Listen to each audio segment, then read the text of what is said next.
Hi, I'm Miranda HP. And I'm Connor Calloway. And together we are The Bountiful Bards. Thanks for tuning in to our one-on-one D&D podcast. The Fountains of Cathaidra.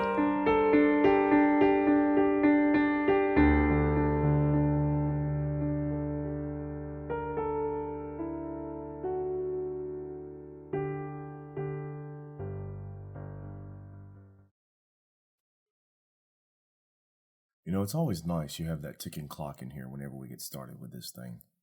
You know, we have those few moments of silence that we have to do at the beginning so that we can edit it out later. But, you know, I just hear the ticking of the clock and it's like, all right, after 3 ticks, Miranda's going to point at me to make some movement. And then after 3 more ticks, we're going to get started. So it's like, it's a good metronome for this whole podcast thing we're doing. There you go. Anyways, good morning, my dear. How are you doing? Oh, you know, surviving. And it's anyway, you don't need the S. You don't need the S. It is currently November 5th, so this should be coming out tomorrow, and it will for sure be our last episode for the season. That way we can take the much-needed November and December off and come back and continue this story in January. Do I feel like we're going to get to the end of this chapter today? More than likely not, but we're going to find a good stopping point. So we do apologize if we cliffhanger just a little bit sooner than we wanted to. But hey, that's how life goes sometime, right? It'd be that way sometime. It do be that way. Let me take a sip of my tea real quick. Miranda, give them a message from our sponsors or something. Our sponsors for this show are Theraflu. When you think you're gonna die, it's okay. Drink some Theraflu. You'll still die, you just won't feel like it for at least an hour. At least an hour, yes. If you cannot tell by the way our voices may sound because of the shifting of the seasons and the fact that it went from 80 to 0 in a day, Miranda and I have a little bit of a congestive flow going on, so our voices may sound a little different, but we took Theraflu. I am losing my voice as well, so we aren't actually sponsored by Theraflu, but I'm just saying, hey, Theraflu, we love your tea. We do love your tea, Theraflu. You know, reach out to us. Podcast winter recording podcasters everywhere love Theraflu. Theraflu, it's what you need. It's what your voice craves. It's like drugs, but legal. It is drugs, but legal. That is true. All right. Acetaminophen, baby. So we're going to go ahead and hop right into this bad boy and let's see. So we're not wasting any time for our lovely listeners that always come and check us out. So that being said, Miranda. Yes. I mean, Leah. Oh, shit. Are you ready? Well, I don't have a choice. Let's see what happens. You definitely do not have a choice. Leah, so you and your pocket rogues, the head of the Thieves Guild, Candle, and your trusted friend, the jewel crafter, Caslin, have found a secret tunnel into the bottom of the manor, for which presides the anointed lady, Anessa Colta, which you recall has been sequestered away in her home with a magical artifact that once belonged to the druids of Shallowroot, which you were informed of that from an individual named Tuft. So, that being said, you made your way into the cellar, did some wonderful performances with deception checks, basically saying instead of being the chief cook, you did work for the cook and you were terrified. And after speaking with some of the help who decided to go and get a bath before going to bed, you found yourself at the bottom of a stairway with your 2 pocket rogues. So, what would you like to do now? I just have to say this. Tuft the magic badger. Okay. Badger? Yeah. Very nice. He could be a Hufflepuff. That sounds right. Is there food? Okay, well, if I recall, we left off, we were going to go up the stairs, right? Yes, up the stairs. All right, well, can't go over it, can't go under it. Guess we'll go through it. Yeah. Let's hurry up and get up there before, she senses that we're here. Off we go.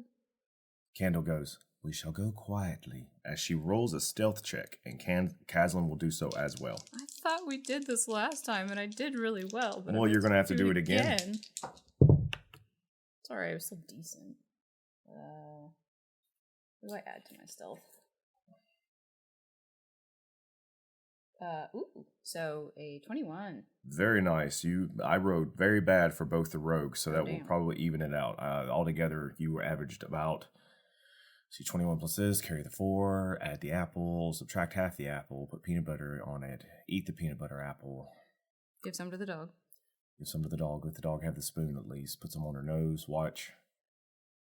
And oh shit, remember. Yeah, so average of about 15. Wow. So that they must have rolled really bad. yeah, but thankfully, since they're both rogues and they both are at the level that they have expertise going on, they're going to be doing a little bit better. You know what I mean? Yeah. Unlike you, if you rolled what they roll, you would not have done as well. No. It's crazy just how much rogues can be like. Yeah, I rolled a 4, but that's an 18 stealth because I have literally plus 14 because I double my perception. I double my proficiency. Nice. But that's part of their kit. It is what it is. They can be squishy. Yes. All right. They're either doing 85 damage or 4, so it evens out. It evens out. Would you like to start heading up the stairway? Well, yeah. All right. Very carefully. The three of you begin to very carefully make your way up the stairway. Candle, as she moves, I don't think I've ever explained this, but she seems to have her boots off. She has like some leather pads wrapped over the top of her feet, but her padded feet are very quiet as they go up the stairs.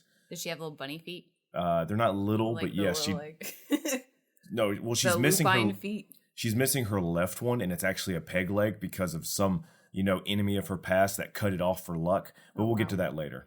Oh wow! I'm joking. That's not canon. Jesus. Caslin does the same, but unfortunately, every now and then Caslin hits a step, and it goes, just that. You have wooden floors, and it just creaks just a little bit. Where Candle kind of gives a side eye, but he just kind of, has a sheepish, smile on him, saying sorry. And then a few steps later, Leah, you accidentally do the same, just not as loud, and you just kind of hear a little sigh from Candle that probably wasn't supposed to be heard. Whenever your cat sighs and it's just the Mie huff. Yeah, it's just a huff, and you're just like, oh, okay, I just annoyed my cat.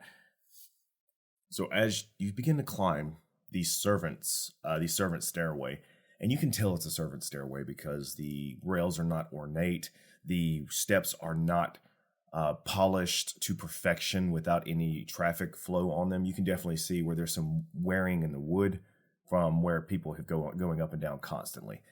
It's clean, Yeah, it's less likely to be trapped if the help is on there because the help, it's hard to get good help these days. You want to just keep offing your help. Ha. You come out on the first landing, and as you do, I will just very easily, in roll 20, move over the little tag so you can kind of see. I don't think you'll be here. Well, it depends on what you want to do, actually. Wait. One, don't look. Don't look. I'm not looking, trust me. Don't look. I hate when I do that in roll 20. Now, you're in a landing that's not too big. It's about the stairwell that you're in, about double that size, but just enough for a little door next to you, a little helper door. There is mahogany paneling all around the woods. There are two brass lamps lampstands. They're about 4 feet tall, or about 4 or 5 feet tall in this area, completely empty. But you do start to hear some kind of commotion coming from up above you. The stairs now go up to the second floor from here, but you also have a doorway you can exit on if you want to. But you are hearing some form of commotion upstairs. Sorry, I have this on my Kindle, so I am working on learning how to use it. That's okay. Take your time. Oh God. Okay, so I hear commotion. What does the commotion sound like? Give me a perception check. And I would say with advantage because you just so happen to have a rogue with very large ears. Well, not much good for me anyway. 13. 13. You are picking up the sounds of you hear a high-pitched voice and then followed by, the grumblings, not really grumblings, more like the placation of a deeper voice or so. And every now and then you're getting words like, I told you to be ready. Be ready. They're coming. Someone's coming. And you hear a reply of, yes, mistress. We know. Yes, lady. Yes, Lady Colte. Yes, we are. And then you hear some more commotion again, followed by, basically some mumbling back and forth. You definitely have to climb the stairs a little bit more if you wanted to hear anything. Well, I think I can surmise from that. It's just she's telling, they're so used to her paranoia that this will actually work to our advantage. Ooh, that's interesting. Do you voice that to the others? Yeah. Oops. Quietly. Caslin goes, yeah, that I would say that tracks. I mean, I definitely don't want to hear somebody constantly telling me to be ready. I mean, it's my job. I'm going to be as ready as I'm going to be. You know, they really need to find somebody that's more dedicated than money. And then Kendall also says, but that means they're still going to be alert somewhat, though fatigue, I'm sure. The guard shifted about 2 hours ago, so this is definitely the night shift. I would surmise they are waiting for her to go to bed so that they could relax a little. What would you like to do? Well, we need to wait for the chatter to stop before we go anywhere. You wait about, I would say, 2 more minutes before you hear a door slam. With a raised voice and then a door slam, and then everything does get quiet. And it's the type of quiet that rests on your shoulders when, you're with a coworker or something that you may have some pleasantries with, but then you hear them get yelled at by your toxic boss, and you just kind of cringe for them. You know what I mean? Mm-hmm. You're like, man, I get that, buddy. Or there's even... Well, there's other instances where, a boss starts yelling or something like that, and, you want to run and hide because for some reason, like, your internal child is like, uh-oh, somebody's getting in trouble. Yeah. Which I have experienced a plethora of times, not towards me, but towards, people in my workforce when the boss come out to yell at a potential customer who basically did him wrong. So it's never easy. Right. As thick-skinned as I think I am. It's always cringy. Yep. Okay, so do we need to... I can't remember. Did I get a sense that I needed to continue upward and onward, or... Well, what do you think, Miranda? I'm talking to my player. No, that's why I'm asking. Especially because Roll20 seems to be not behaving on the Kindle. So. That's okay. And like I said, you're just imagine you're in a wooden box. Oh, shit. Why am I in a box? Let me out. Nobody puts Miranda in a box. I put you in a box, Miranda. What if hey, you know what I need to take? What do you need to take? I need to take some mime lessons. That way I could get up and like mime the panelings around you. Okay. Well, unless I'm trying to hire the contractor, I don't know that I care. Okay. So. And there's a stairway that's going up, and there's a door that seems to exit onto the first landing of this mansion. So we are going after the mirror, which she will most likely have with her, and she just went through that door. I would state that could be a plausible understanding. Well, do we have any, so when we did our reconnaissance, and I'm sure Candle has done plenty of reconnaissance, are we familiar enough with the layout to know if there's, if continuing up would be advantageous, or would it be more, do we need to go through that one door? Because, when I'm picturing a manor, most of the time, you're going to have multiple stairways. You're not going to have just one. Okay. So I won't have to go through that. I could go up to the next floor and around kind of thing. Perfect. Kendall says, when you bring this, Kendall says, I'll go and scout above. Caslin, peep through that door and see what you see out there. I'll be right back. And she very quietly pads up the stairs as Caslin looks up at you, waiting for any affirmation. What's the weather like outside? Here? Mm-hmm. Obviously. Well, looking through that window right there, it looks like it's quite sunny, but I'm joking. It is overcast. There is some moonlight breaking occasionally through the clouds. Rain is definitely on the horizon at some point. But other than that, we're in the green tide, so it is sticky, but it's that southern summer sticky outside. To where it's nice to be out because the sun's not out, but it's still damp if you're outside. And because this house doesn't have any air conditioning or conditioned air whatsoever, it's very much apparent inside the house as well. So you said there's approaching weather? Yeah, but rain's probably going to be a couple of days off. Wow, really? Well, yeah, or a day off, maybe in the morning. It's got little plumes of clouds when you remember outside. Okay, yeah, no, I was more just asking if there's any, wind or thunder or anything like that is, even if it's, super far away. No thunder. There is some wind. You hear some of the, wood creaking occasionally from some wind caressing the outside of the building, but nothing more. Any shutters that kind of creak a little bit? No creaking shutters. Imagine if you were very paranoid and picked up on micro sounds. I think you would have those well oiled just to not get attacked by the master of the house. Well, yeah, but at the same time, it's like, it's if they're made of wood and we're talking about humidity, stuff will swell, so they might creak a little bit. I'm not talking dramatic. I just mean just a little bit. Yeah, of course. A few minutes later, I'm asking because I want to make sure like I can hear the natural noises of the house. This is an older building, just even if it was made afterward. So I'm listening for those natural noises, like when the house like settles or creaks, or if a window just kind of has a little like. Because you're preaching to the choir to that. So why do you want to know that? In case Kazlan or Candle make a noise, I will use the because I can create little sounds. Right, with prestidigitation. Yes, so I'm just going to cover up any of like the potentially unnatural little sounds I make with natural little sounds. Beautiful. I would love a perception check. Do what? Performance? No, I want a perception check. Okay. And the DC is not going to be as high, but I know I now that I have a vibe of what you're doing. 18. An 18. So as they go upstairs, as Castlin is looking up underneath, and as she goes upstairs, Leo, you take a moment to take a deep breath and just kind of balance out your senses. And not as a hunter would in the woods, nor a blacksmith who's listening to the ringing of the metal to make sure he hits it correctly. What you're doing is you're opening up your musician's ear to the world around you. Just like you ever hear, people that take an oboe and they go out in the woods when the cicadas are coming out and they'll play with the cicadas and they are always, rhythmically talking to one another.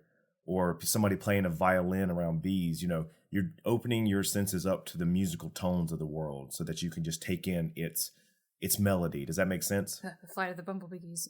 Yes. Yeah. No, but you're taking it in. And yes, with an 18, you are able to pick out the noises that you believe that you could probably remake using prestidigitation. Perfect.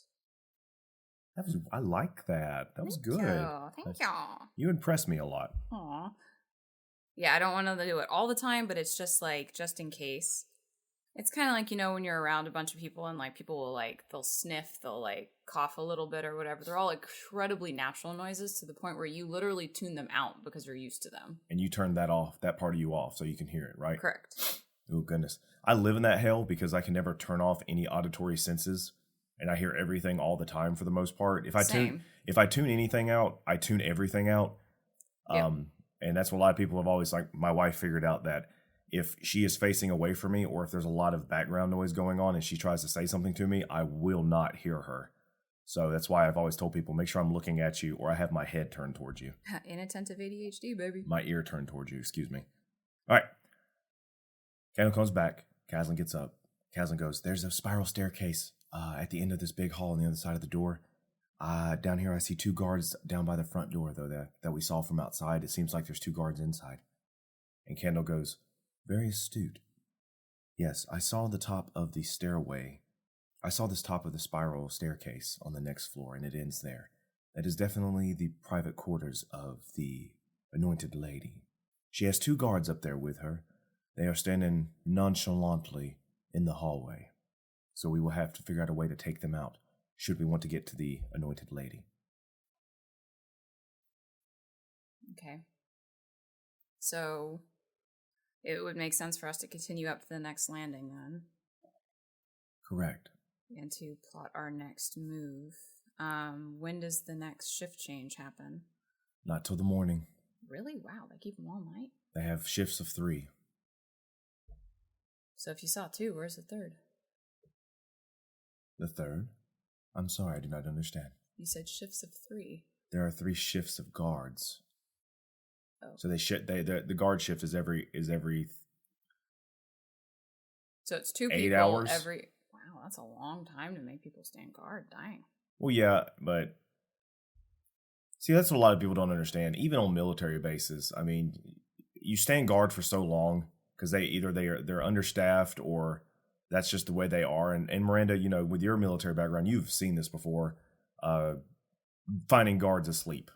Well, yeah, because the human circadian rhythms, humans are at their least alert between the hours of like, I think it is like 1 a.m. and 3 a.m. I think Right. like it's actually physically more difficult for people to be aware. Right. I mean, you can think of it this way, like if you and I were to have a, if we had a company in the realm of Cathaidra where we hired out mercenary guards to protect things, you and I would probably shift people out every 2 to 4 hours, depending. 100%. And I mean, that's how they do ATC, the people that, as you know, pilots, airplanes in an airport, the people in the tower, I think they only work, 4 hours at a time? It's because they had that is within that realm is how attentive a human can be before their attention is just going to wane no matter what. Yeah, it's called attention fatigue. And if you have people constantly on high alert, the human brain can't keep up with it. We're not designed for that. We can do short bursts of like really high intensity.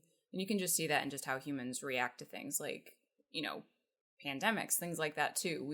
Even if something is like incredibly stressful, we can only handle it in short bursts. So, okay. Right. But before we get too much into on psychology, a scale of 1 to 10 of the alertness of these guards, Leah, you would ascertain that they are probably right now at a 6, and that's going to taper off to about a 4 towards the morning.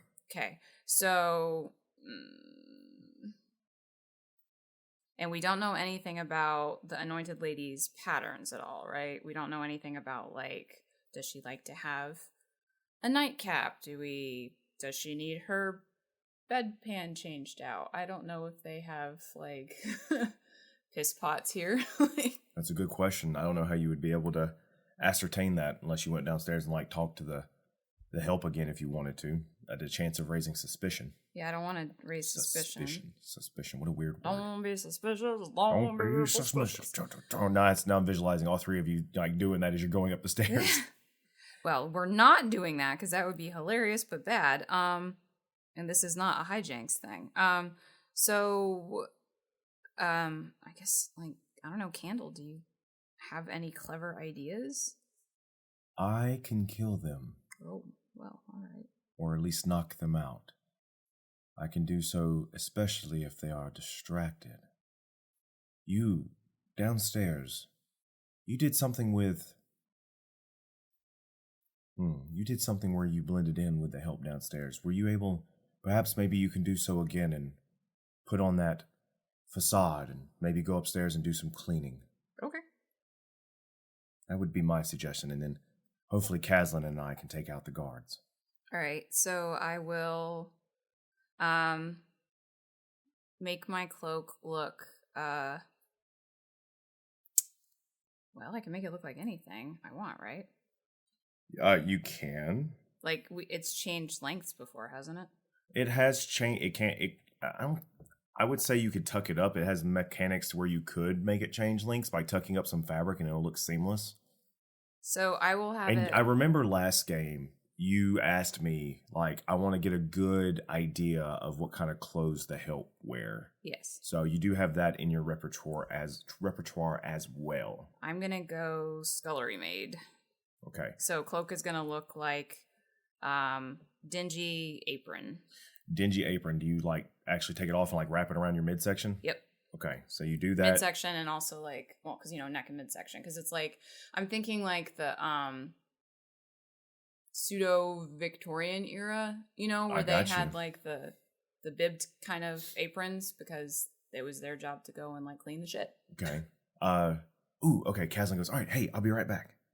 And I'm going to roll another stealth mark for him. Okay, I'll roll again.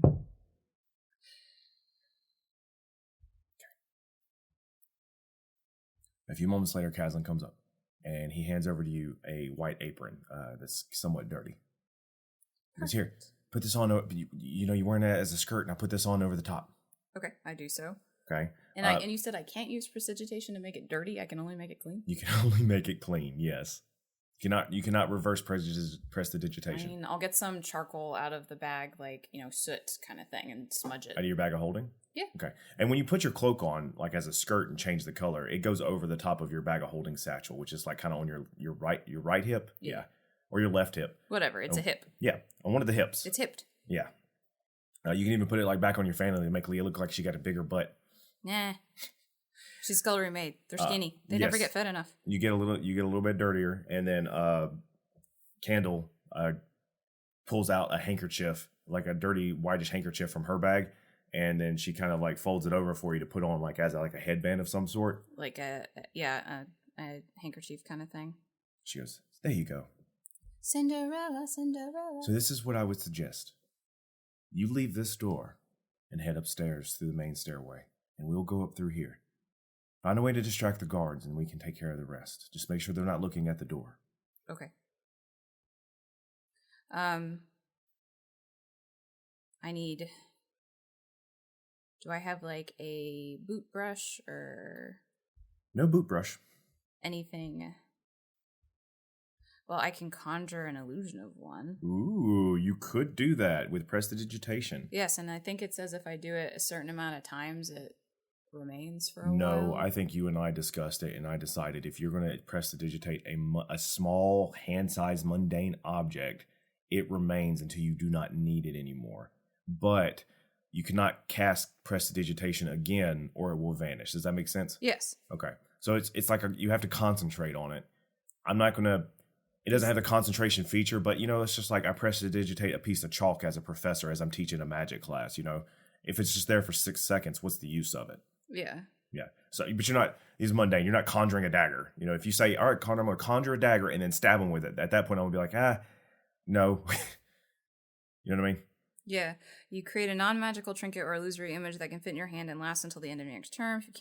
If you cast it multiple times, you can have up to 3 of its non-instantaneous effects active at a time. What's cast multiple times? So it says if you cast the spell multiple times, so, for like casting time is 1 action, so for 18 seconds, I can have up to 3. The only reason I was asking, so I was like, okay, I would need like a brush and a pail, essentially. A brush and a pail. Nothing interesting. Okay, that's fine. Just a brush and a pail. We'll put a few minute time frames on it. Sure. Remember, it says it's actually physically there because it's a non-magical trinket. Right. Which can be that. This is a great way to use that spell. This is why I enjoy this spell. Okay. That's why I also enjoy my wife as a player, who is the quintessential game breaker. I try to be practical in a game of magic, and this is what happens. All right. So, because I'm assuming, again, old manor, kind of like dingy, that there's lots of places that, because it's all sticky and humid and stuff like that, there's lots of places that need to be cleaned. Correct. So I'm going to start cleaning. Indeed. So, do you go out into the main room from the first landing? Because that's what I was supposed to do, right? Yes. Okay. Yeah, I'm gonna do the thing where I have my back to the door and I'm holding the bucket with one hand. Ooh. Or both hands. You push through backwards. Yes. And I'm gonna push through. And I'm going to do the thing where, when someone's trying really hard to be quiet, but they end up making more noise because they're trying to be quiet. You knock the bucket against the wood frame and stuff like that. Kind of just be like, shh. All right. So you step out into this beautiful hallway. It's an easy 20 feet wide. It is large with with dark mahogany columns going, bilaterally across. They stop at the centermost point of this area, which is a beautiful spiral staircase that looks to be carved from a single tree. Like somebody took a large sycamore and literally carved out a staircase, so it's all one piece of wood, is spiraling up in the center up into the ceiling, which is a good 30 feet up. And it's very, very tall ceilings. The entire floor paneling is nothing but beautifully laid bright pine wood that is also polished very well.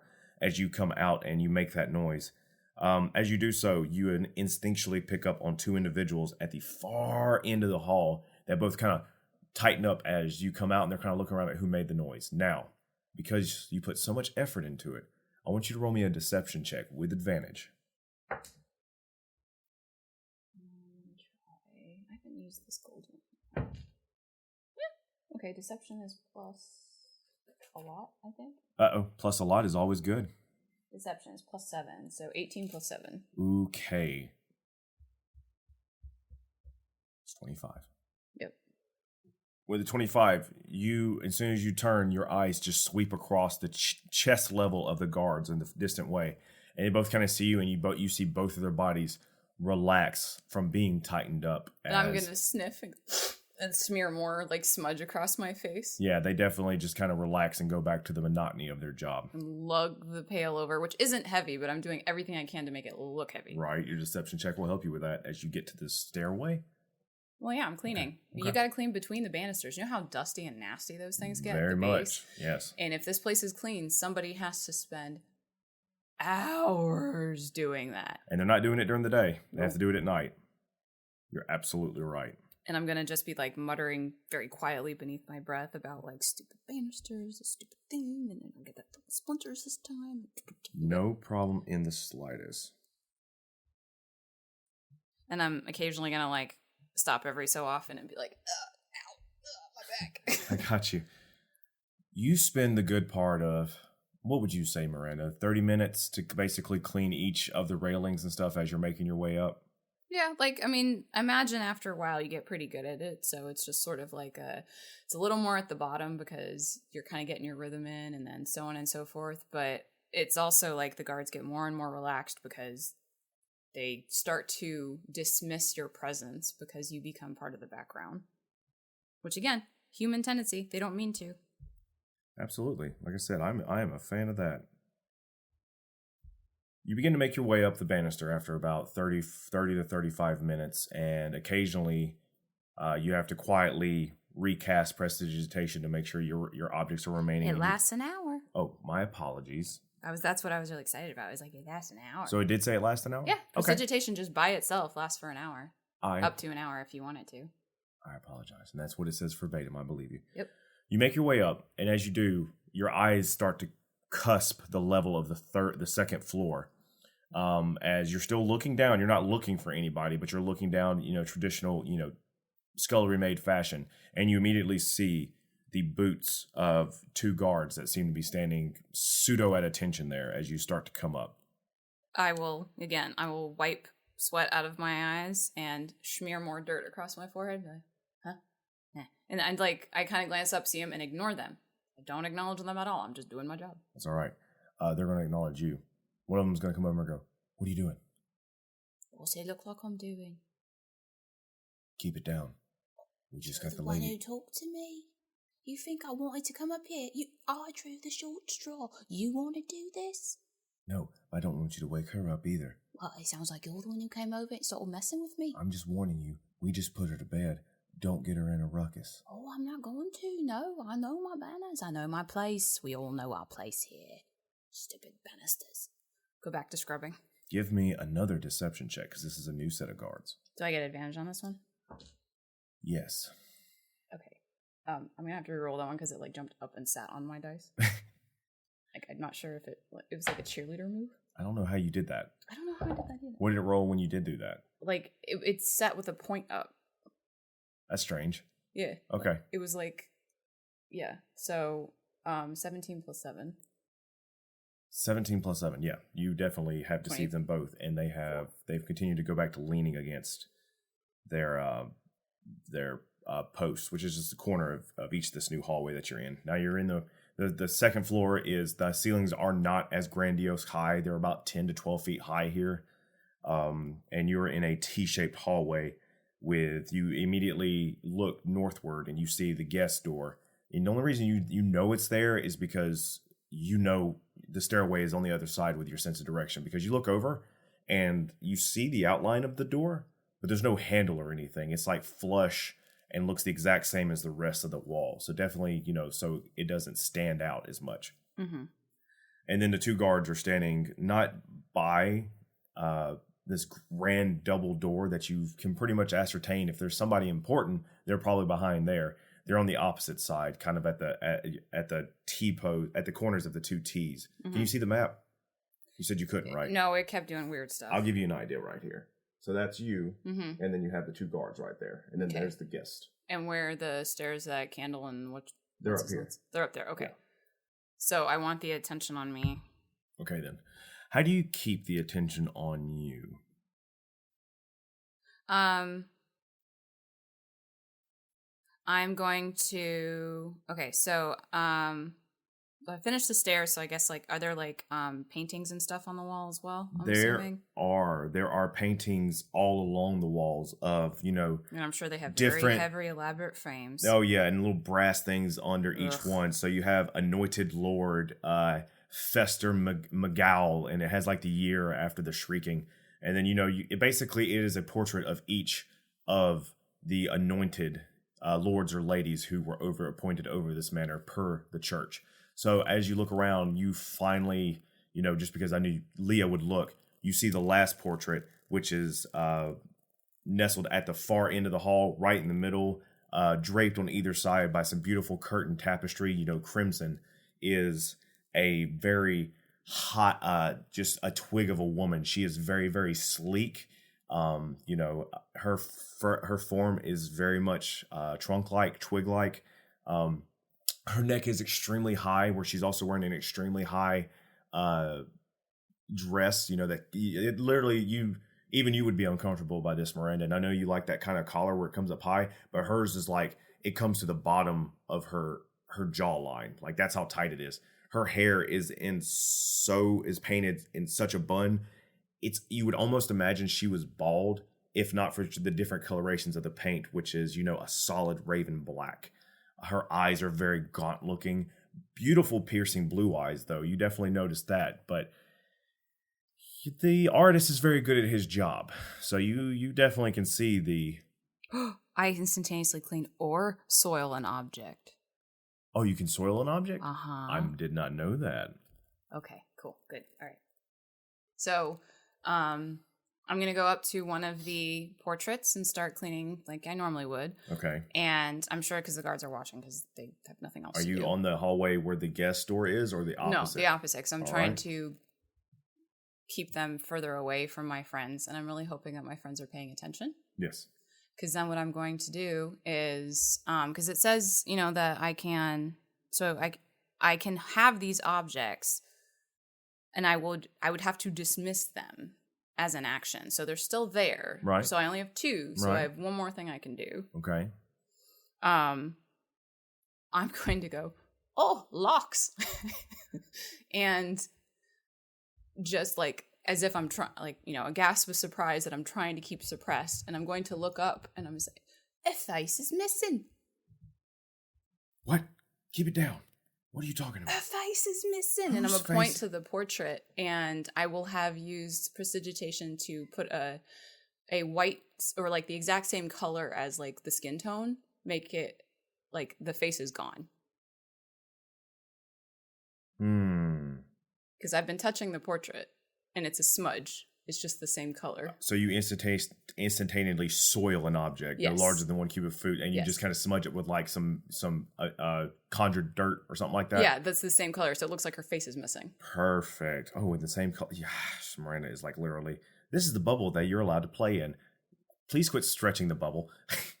Anyways, yep. I'm being funny. I gotcha. Like, roll me a performance check because you are now acting.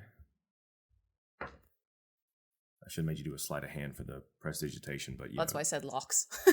It's voice and synonymous, so I was rubbing stuff already. Oh, okay. I think performance is +10 for me. You think? Yes, it is. So 29. 29. They both will come over and be like, "What did you do?"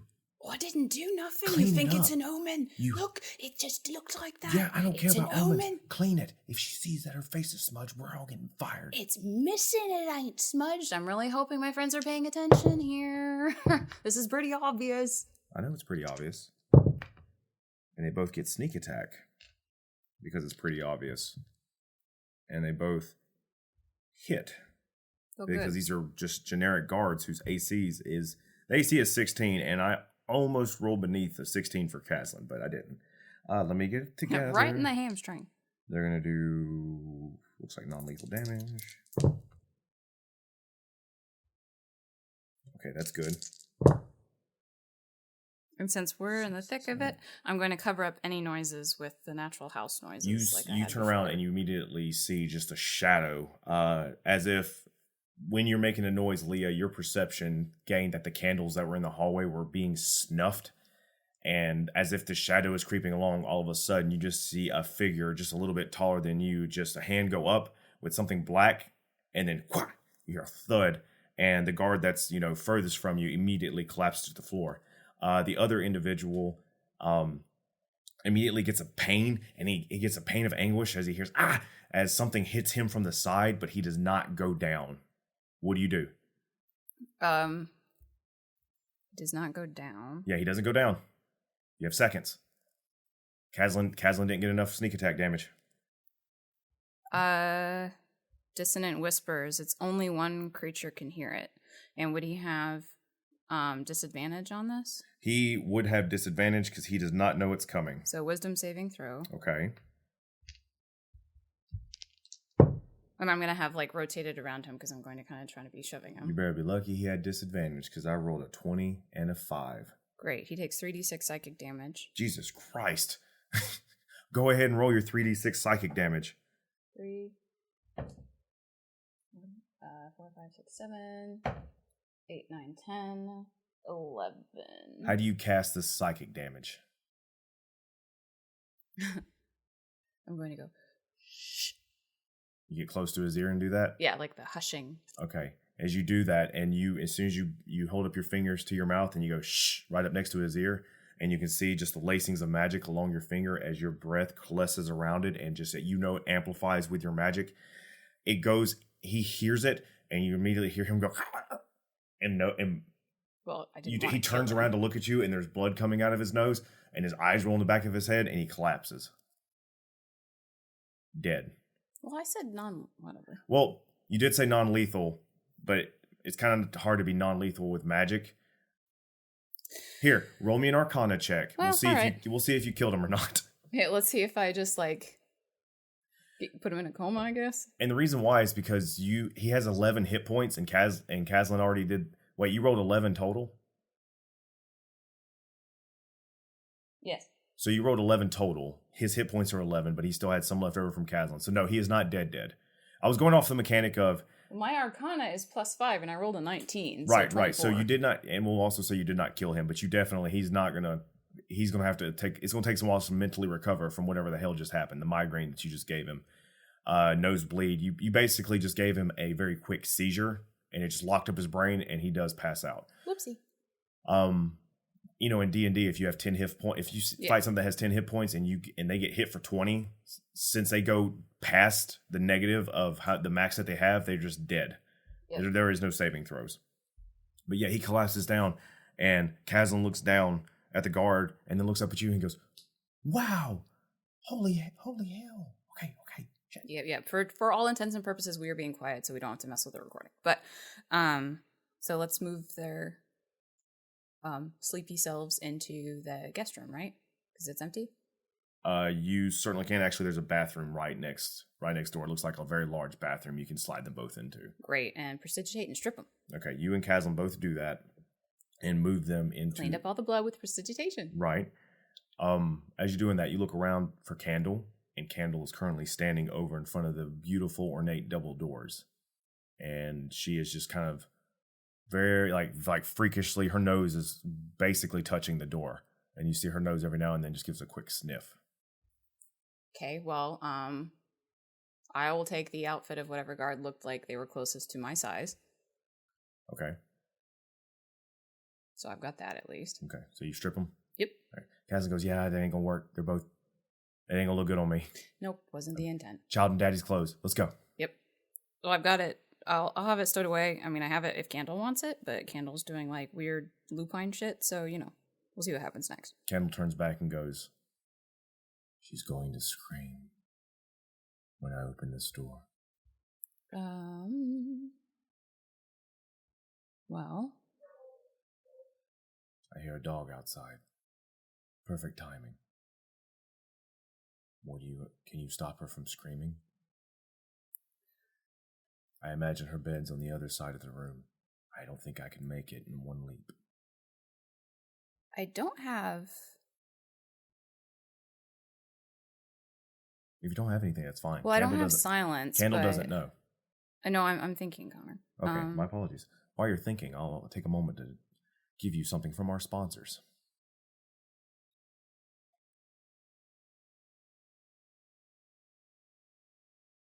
So...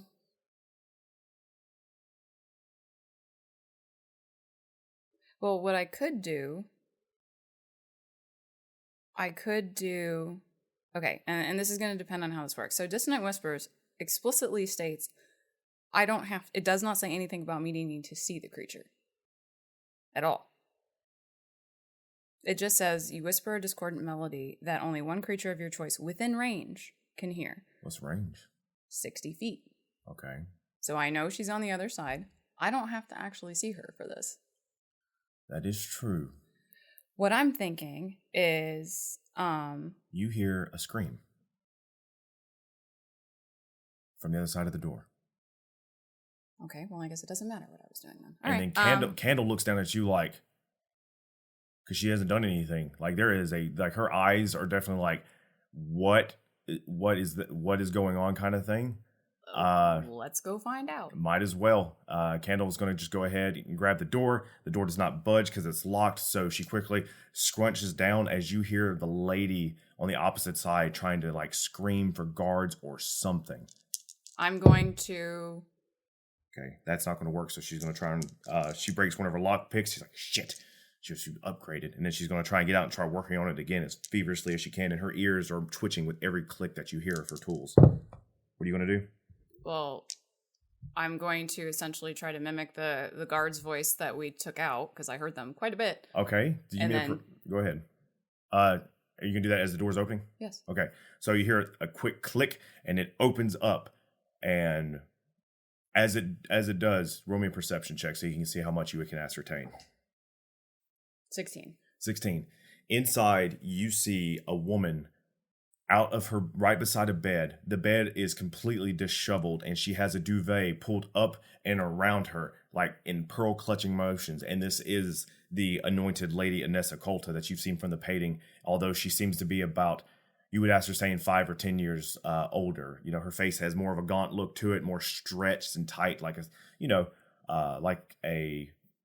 I don't know what's a good way to put it. Anyways, we'll continue. But you also see standing in there in just, leathers and furs, this humanoid, as Tuft, is currently in there, baring his teeth in agitation at the Lady Anessa Colta as you all walk in to see what is going on. What do you do? Say, another nightmare, Lady Anessa, and close the door behind us, and as I'm shoving everyone in, using the guy's voice. Okay. Did you roll a performance check already for that? You didn't tell me to. Please do. Natural 20. Okay. Plus 10. Where do you yell that into the room, or do you yell that do you turn your head to where it's like going down the stairs? Both, yep. Okay. So it's as I'm turning. It's like the pseudo vocal Doppler effect. Very nice, Bard. Okay, so you go inside and you shut the door, and she's like, "What the hell are you talking about? Look, get him! He's right there!" And then she kind of looks over and sees you, and she's like, "Well, I will have shoved Candle towards her because I'm hoping Candle will shut her stupid face real quick." "I knew you were coming." And then as Candle goes to move forward, Tuff immediately turns and sees Candle and goes, "You!" "Not now, just a second." Roll me a persuasion check with disadvantage. Well, I am a bard. 19. 19. Nice. The DC was 18. Very nice. So with a 19, he freezes, hesitates for just a second. Candle continues forward, using the road bonus action to dash across and gets right up to the lady and then slams her up against the wall. I was hoping for something a little quieter, Candle. And, well, it wasn't that much of a thud, but her feet make no noise as she goes across the top, and as she does so and slams against the wall, and then you hear her say, "This is for my men and for the unpaid contract." And then you hear a noise. And then the Lady Anessa collapses to the floor. Well, saw that coming. And you turn around and Candle has a dagger in her hand that she quickly takes, wipes, and sticks. Well, perhaps now, Tuft, this is a good time to have a discussion that does not involve murder so that we don't have more issues. Doesn't involve murder? What do you call that? Tuft. Leah, who is this? This is Tuft. Who is Tuft? He's the one I told you that... I am the one you stole from, me and my people. You cannot be forgiven. Our forest has been in jeopardy ever since you stole the mirror from us. Great, so see, this is why I thought we could have a discussion about all interested parties, yes? I'm taking it home. So, Candle, I think that you should hear him out. Tuft, I think that you should be able to have a conversation. I think this can be mutually beneficial to both of you. And we need to have this discussion very quickly because I need to go and pretend like everything is fine. All I hear is agitation at the fact that they couldn't protect something that they believed was theirs. You don't own objects, they just move amongst people. Okay, well, before we have a philosophical discussion, let me ensure that everything is well. Yeah, Tuft was going to reply, how about I remove your head from its body and then it becomes my object to gnaw on? Yeah, see, I don't think that will actually help anybody. Because remember, Kendall, I think there's something that you and I can get out of this that is far superior to that mirror. Which is what? And you will discover that in time. You keep your secrets, I keep mine. But mine don't usually end in stabbings. Give me a moment to continue this theater. What are you going to do? Well, because I know both of the guards' voices, so I'm going to go out and do the whole thing. It's like, another nightmare? Yeah, another nightmare. I really think she'd get some help. Give me a deception check. Okay. 20. Okay. Why did you kill the lady? Caslin says. He's kind of stuttering a little bit as he's saying that. Because contracts always have the clause, if you break them, you forfeit your life with us. It's in the fine print. Feel like... Okay. Words, that's all you are is words, and you think you have honor, yet you kill a defenseless lady. I have enough of this. Where is the object? Go ahead, take a moment. Strategize. Okay. So, let's move further into the chambers, because I'm assuming this is like a ladies' chambers, and ladies' chambers typically would have like a sitting room. Yes, it's a very large with tiled floor, which is strange that the rest of the house is wooden, with a beautiful 4-poster bed, red draperies around each side, a beautiful square carpet. You see the chef robe, the writing desk, and so on and so forth. Every accoutrement that someone of this fashion will have. They actually don't even have to poop in the same room that they are sleeping in. Gasp! Wow. There are two doors in here. One on both on the left wall. One to the left, one to the right. And Candle is currently furthest from you, next to the furthest door. So, yes, so let's move into like a little spot where we can sit down and have a conversation, because this conversation needs to be had. I'm going to just very quickly like kind of prestidigitate around the lady and kind of just like clean up all the blood and stuff like that. I clean as much of the blood away as I can, kind of tuck her in and stuff like that. She died of an instantaneous accidental stabbage. As you go over there to do that, you see, give me a medical check.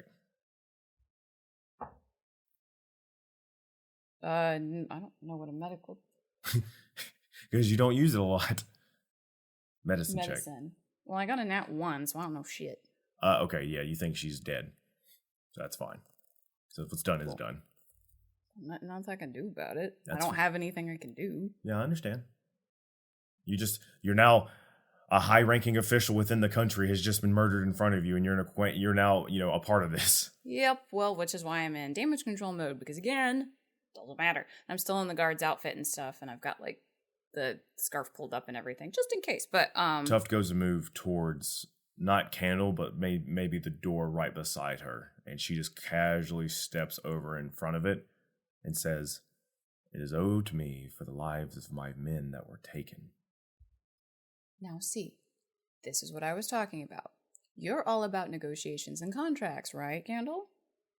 Yes. So, and again, hear me out, both of you. Perhaps there is a better long-term solution than the object, because like you said, objects don't belong to anyone. They merely transfer from place to place. So what's of more value to you, the object or the potential for a long-term solution to many problems you've had? Such as? Well, perhaps there can be some kind of alliance made with the forest, because a lot of things happen in that forest. Yes? Why on earth would we want an alliance with a thief who steals from us? Because now that you will have this discussion, you can form an alliance and perhaps such thievery will no longer occur, right? Because, Candle, information is the most valuable thing, correct? He just said he will not align with me. Well, because he hasn't heard us out all the way. If you could assure him that no thievery will happen to him or his people, then he could potentially work with you to ensure that the people who are doing the thieving, that may not have been your people, won't do it again. And there is much movement in and out of the forest that both of you could get a significant advantageous edge on potential comings and goings. Because there's a lot that's been going on here that is just as harmful for the forest, right, Tuft? You've been saying that. Like being stolen from. Right, you're a little fixated on that. Let's think a bit larger, because you were talking to me before about there were other things happening, hence me having to appear in front of you in such a dramatic fashion the first time we met. I can show you larger if you need to see it. Okay, I'm going to pretend that wasn't potentially sexual, because I'm not really into your type, so... He spits on the floor. And I prestidigitated away. Stop. Now, can we have a conversation? Candle, would you be open to considering this negotiation? Somebody has to be open to this, and I really need you to be reasonable, because I really don't want to have to feel like I'm dealing with children at this point, because there is a much more pressing and larger issue at hand that I think will be even more advantageous to you, Candle. And Caslin, you can back me up on this. There is more going on than you all know about, and it is so incredibly much more beneficial to all of us that my task is done. This is nothing in the grand scheme of things. Caslin? Roll me a persuasion check. I can't inspire myself. No, not yet. Persuasion? Yes. A 16. Caslin steps up and adds, It does belong to them. And I know taking our men's lives was terrible, but who else are you going to sell this object to? No one else is going to take it. You could use it, sure, but then his people are just going to keep coming after us until they get it back. And I mean, what's the at the end of the day, like, how much energy are we willing to put towards this? Tuft goes, quite a fixation for someone who wants payment for their men's lives, yet their men are still being held in the prison. So which do you prefer? The mirror or your men?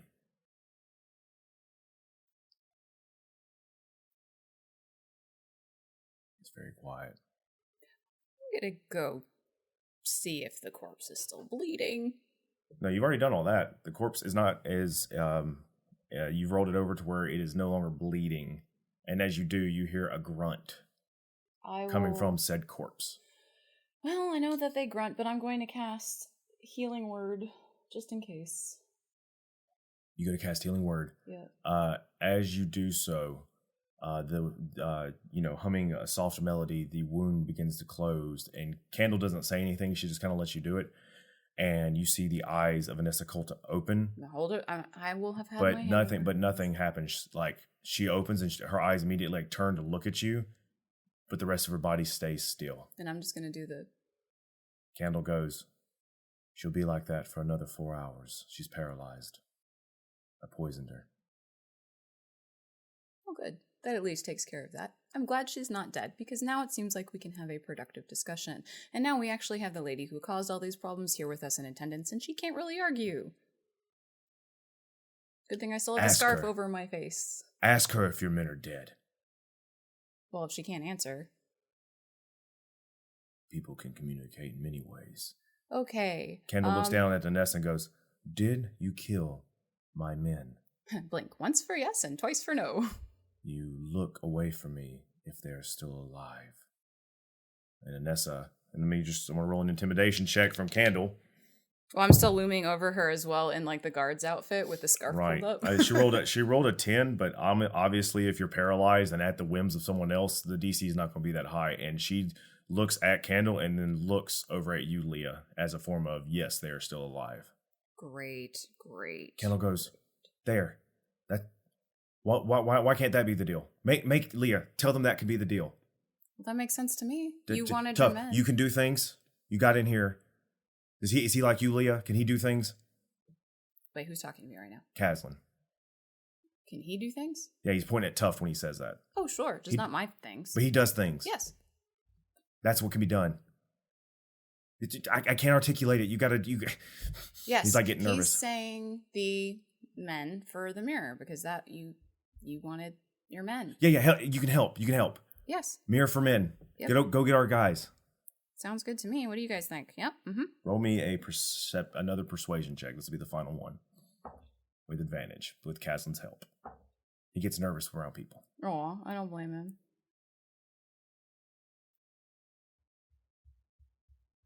Uh, 19. Ooh, DC of 15. Good job. Candle goes, my men are still alive.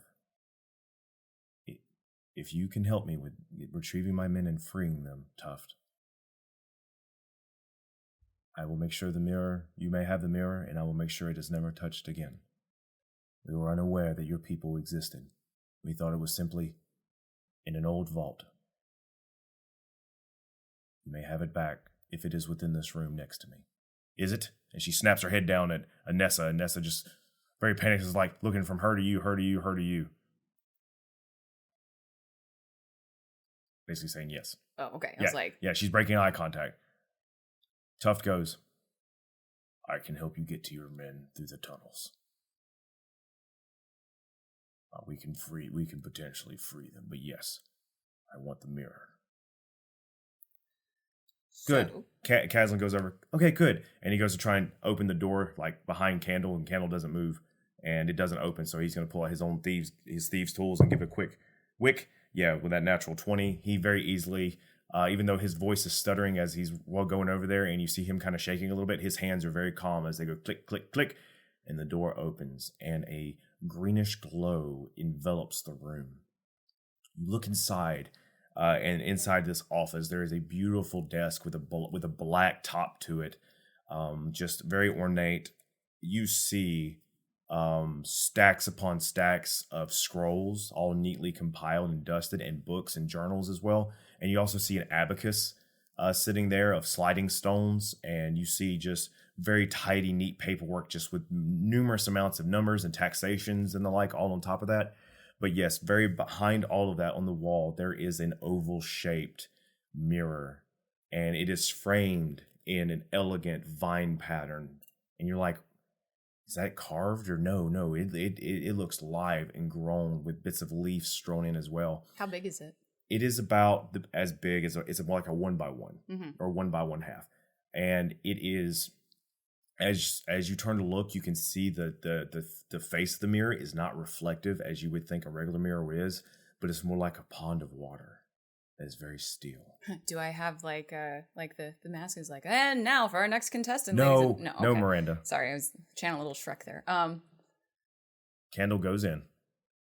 Tough goes a step after her. So I'm gonna say and I will just like kind of like do the like sidestep like put your hand out, kind of. Yeah, like I'm gonna sidestep between the two of them to the mirror, and I'm going to. Caslin goes, we're going to check if it's trapped. Just let us check.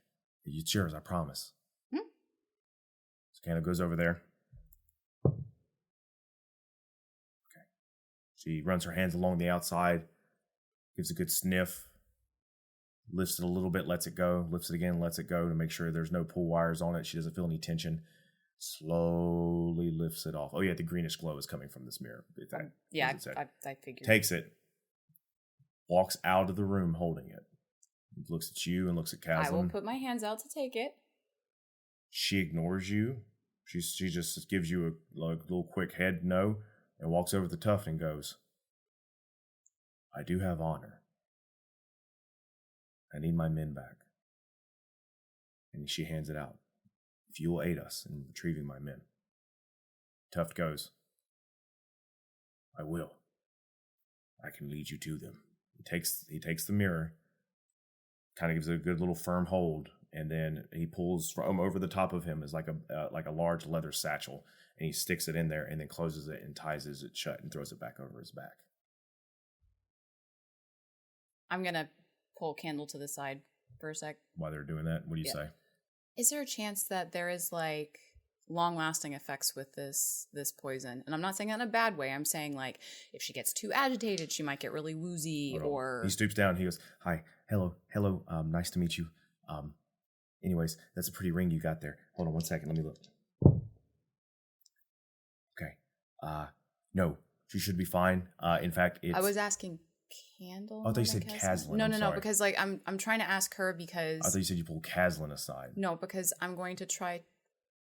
No, I'm asking. Well, I don't know if I said Caslin, but I meant Candle because I'm going to try to do a little bit of damage control. Okay. So Candle says she will be fine in 4 hours. But I want her to say that to me very quietly. I don't want her to hear it. She does. She will be fine in 4 hours. Okay. So what I'm going to say next, I want you to say the opposite of that. Okay? Okay. Because I'm going to try some damage control here. Okay. So I'm going to walk back over to the anointed lady. Okay. I'm going to say, now as you see, you have stolen from the forest. And the forest has sent an avatar in recompense. Now, the forest has strange ways of getting back what it needs. And I'm going to use a little bit of prestidigitation to, while I'm speaking, to kind of like just very faintly on the edge of her vision and the edge of her hearing, she will hear what sounds like being in a forest. So a little bit of like twigs rustling, maybe a little bit of wind, and I'm going to do sort of like an almost weeping, anguished sob, just like super crazy faint. Just like, so I'm basically creating this atmosphere of, I notice that she's scared and I'm trying to like ratchet it up like to 11. I got you. Now, you've been hit with a paralysis agent. It should be out of your system in a few hours. However, the actions that you take thereafter will dictate if it returns. If you are to continue speaking of this to anyone, you may find yourself once again paralyzed. But the difference is every time this agent occurs again, less things will work. So this time you can't move your body. Maybe next time your lungs won't move. Perhaps you can't swallow. Perhaps your heart won't beat. Isn't that right, my lupine friend, agent of the forest? That is right. And I will turn back and to Tuft her. goes, we know many herbs that have been lost to the organized. That will do horrors to your system. And I'm going to kind of ramp up the sounds, and I can create scents too. So I'm going to create that kind of petrichor scent. And then I'm going to toss in a little whiff of decay, of rot. And Tuft will say, we can become any creature of any size. When you see a bird watching you, it is the woods. When you find a mouse inside these walls, it is the woods. Your very own cat could be one of us. We are always watching you. And she is very, very frightfully terrified, to the point that the Lady Anessa is so panicked and trying to move that you just see her mind just go limp. She doesn't die, but she's definitely like frightful to the point where she passes out. Good. Which is a thing. Yeah, absolutely. That was what I was kind of aiming for. Caslin goes, wow, that was wild. And you see it, you look over and he has her hand and is like pulling something off of her finger. Ah, yes. The jewel crafter. Yeah, the gem needs to be set. It's a pretty sapphire. We should not take these things. Remember, we were agents of the forest, not thieves. We can't have anything like that missing.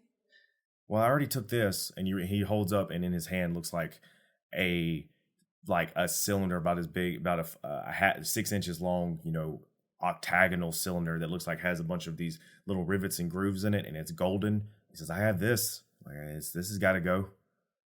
Maybe. Do I know what it is? I don't know. It looks neat. It looks like a key to me, and he puts it in his pocket. I take keys when I see them. Fair enough, but put the ring back. Yeah. Back. And the other one. Yeah, and he puts it back on. I don't know why she goes to bed with rings. It's weird. But anyway. All right, Candle stands up and goes, all right, now to go save my men. You go save your men. So here's what I'm thinking, Connor, and you can tell me if this is crazy, because I was thinking this is the perfect time for me to take Caslin and go the other way. Yeah. Okay. So you and Tuft head that way. I'm going to take Caslin, and we are going to we're going to finish my mission. Caslin, you agreeable? We could finish your mission with more of my men. I think that would cause more of a problem. And Caslin is my employee. He used to come with me. I'm asking because I think that Caslin reaches up and grabs your hand. And he squeezes it as an affirmation to tell you to stop. And goes, Candle, I appreciate all you've done for me. I didn't have a home. And you took me in and you trained me, and I came down here because I knew you would. But I'm not going to work for you anymore. I'm going to go with Leah. And if when this is done, I may come back. But for now, I really think my calling is to go with her. So I have to respectfully quit. These are my 2 weeks, but I'm just going to do it now because most cases when you put in your 2 weeks, you just get fired anyway. So I quit, and I'll wait for my severance pay later. Thank you. Candle goes, there is no severance pay when you quit. And then her eyes go over to you, Leah. Take care of him. I really do try, honestly. And should we not meet again, take care. We will go and get my men and cause a distraction to keep guards away from here.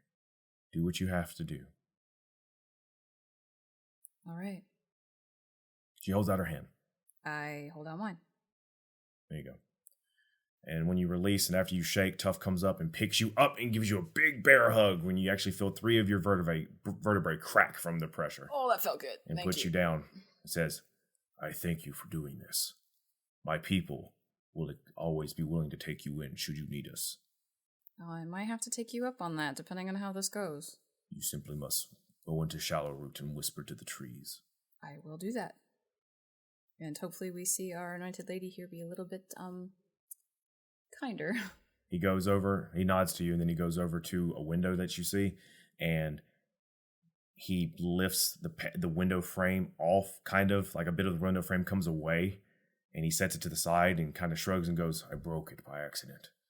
And you actually hear a soft little chuckle from Candle as she follows Tuft out the window, looks back at you one more time with that hairline eye. They're just searching and reading you, and then turns and disappears into the darkness. Do I feel like we need to go that way to get to the fountain, or do we have to go back down the way we came? That is a wonderful question. You pull out the key? Yes. You pull out the key and Candle... I grab Caslin, hold him upside down, and take it out. No, not the key, but the key to the fountain, you know. Oh, yeah. And Caslin goes, okay, so where does that point? Where does it point? It points westward again, more from the way you came from, the tunnel-wise. Okay. You had the 2 buildings that were interconnected. There was the manor, and then there was the main guest hall and entrance hall for the rest of the keep. It seems to be pointing back in that direction. So yes, you could theoretically go back the way you came, or you could, find another means. But we're going to figure that out when we come back at the beginning of the year, as we have very easily finished the concordance of, is that a good word? It depends on what you were going to say next. All right, the concordance of this situation. The conclusion. Conclusion of this situation so far, dealing with the arch-cleric Twingle, who you were able to acquire this key before giving her a sedative to go to sleep. We made her sleep really well, okay? Poisoning the anointed lady, who is now laying there paralyzed. And passed out from fear. Yes, you roughly have about 3.5 hours to go before she wakes up and she can move again. So, when we come back, Leah and Caslin will make their way to what they believe is the entrance of the fountain, find their way in, and who knows, may activate it once and for all. Did you have fun? Yeah, did you? I did. It seems like you did as well. Mm-hmm. Very well done. Thank you. Good discussion and good persuasion checks. We went about an hour 15 into this episode, which is perfectly fine, being how it's going to be our goodbye for a few months. Being that's going to be. Being that's going to be. be that it's gonna be. But anyways, everybody, please have for all of our American listeners, please have a good Thanksgiving. For anybody else, any other holidays that you may be having during the month of November, we hope you have an enjoyable time. For everyone else, because it is very dear to my heart, of course, I hope everyone has a beautiful and wonderful holidays. Merry Christmas, Happy Kwanzaa. What else do we have? Well, you have Kwanzaa and Hanukkah. Why did I say Kwanzaa? Because you were combining the two? I always do that, and I didn't mean to. I think Kwanzaa, they did that in Futurama. Oh, yeah. So, yeah, Happy Kwanzaa, which a buddy of ours, he celebrates Kwanzaa with his family. And also Happy Hanukkah, which we also partake in this house. We're a blended household. We get extra holidays. We sure are. We're holidarians. Yes. All the holidays, as long as we get presents and food, not the ones where you don't get to eat. Exactly. So with that being said, say goodbye, Miranda. Goodbye, Miranda. And we'll see you next year, everyone. Thank you for listening. Please leave a review anywhere you found us. You can reach out to us on Twitter at Bountiful Bards. We hope to see you again on the civilized road. And bring bread and cheese. As the story goes, until then.